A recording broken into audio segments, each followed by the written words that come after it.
Yo yo yo yo yo, what's up mga idol? Ngayong araw nga pala. Ngayong araw naka-duty nga pala ako. Bali wala nga pala kaming biyahe ngayon gawa ng masama yung panahon dahil may bagyo. Nakaangkorahe nga lang kami. Dito nga ako sa labas ng engine room namin.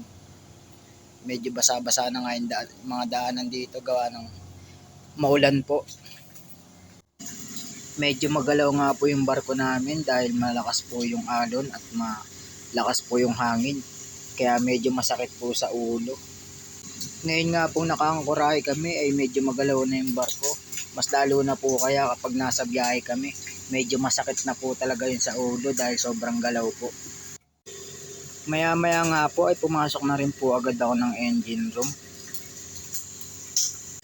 Sa sobrang lakas nga po ng ulan ay pumapasok na po sa inlet pan namin yung tubig. Kaya nilagyan ko po ng balde kasi ang lakas po ng tulo.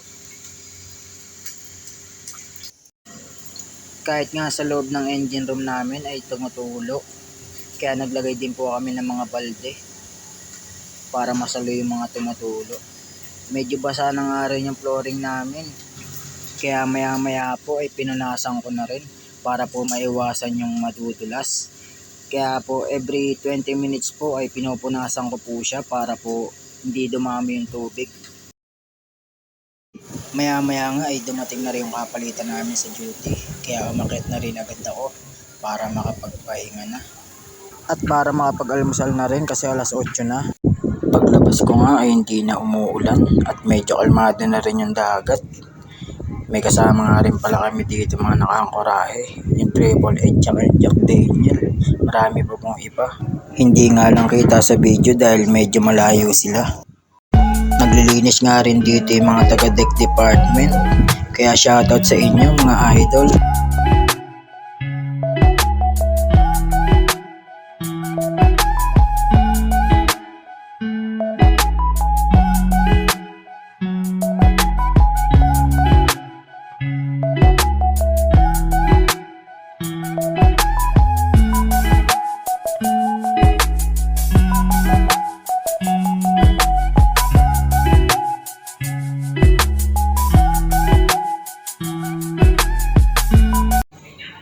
Pumunta na nga rin pala ako ng mess hall para makakapag-almusal na. Nagutom na rin kasi talaga ako. Kaya kinuha ko na rin agad yung tupperware ko. At nagsandok na rin ang kanin para makakain na. Konti nga lang yun nilagay kong kanin kasi naka-video. Baka kasi malaman nyo na malakas akong kumain. Pero di naman halata sa katawan ko, diba? O siya, hanggang dito na lang mga idol.